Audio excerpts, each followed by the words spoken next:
In Matthew 25, Yeshua, who's also known as Jesus, shares a parable about 10 virgins. And it says, at that time, the kingdom of heaven will be like 10 virgins who took their lamps and went out to meet the bridegroom. To meet a bridegroom. And then the words went forth, behold the bridegroom, come out to meet him.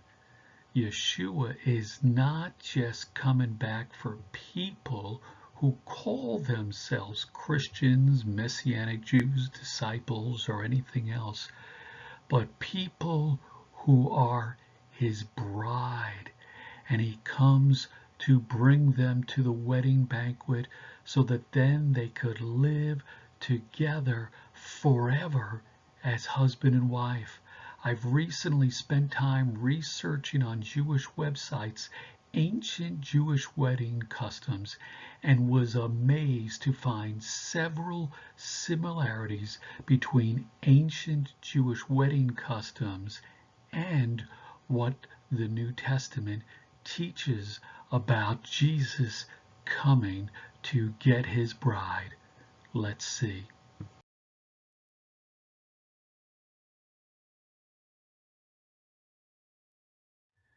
During his ministry, Jesus, Yeshua, said he would soon be leaving to prepare a place for us.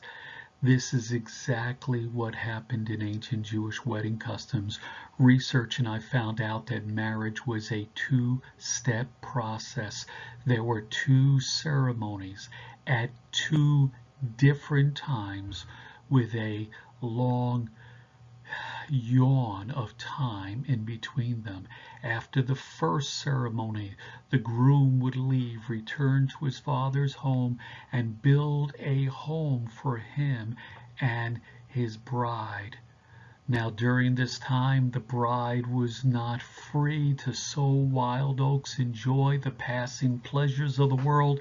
She too was busy preparing for the second part of marriage, gathering material to make her wedding gown and to gather material for other things that would be part of her married life.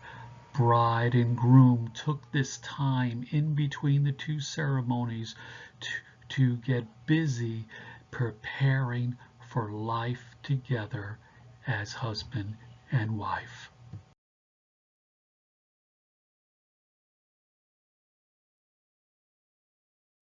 I read in several Jewish websites that after a long yawn of time, the groom returns to get his bride, to bring her to the second ceremony of their wedding.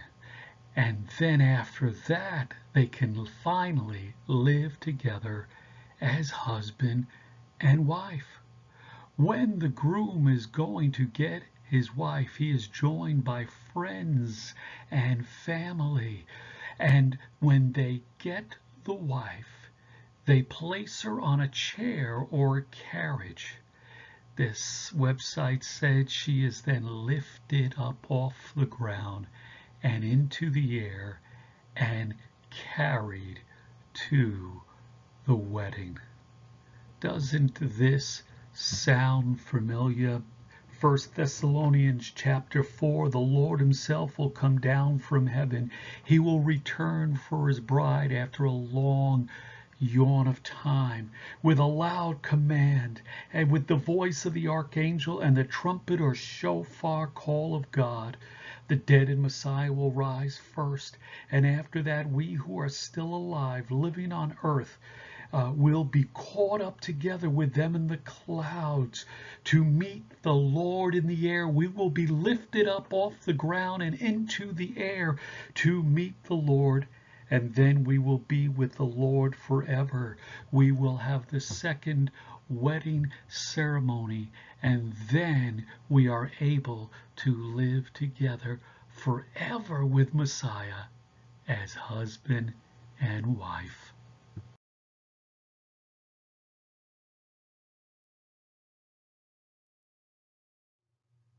These are just a few examples of how ancient Jewish wedding customs are similar and just like things that are taught in the New Testament about Messiah, Yeshua, Jesus, coming back to get his bride for the second wedding ceremony.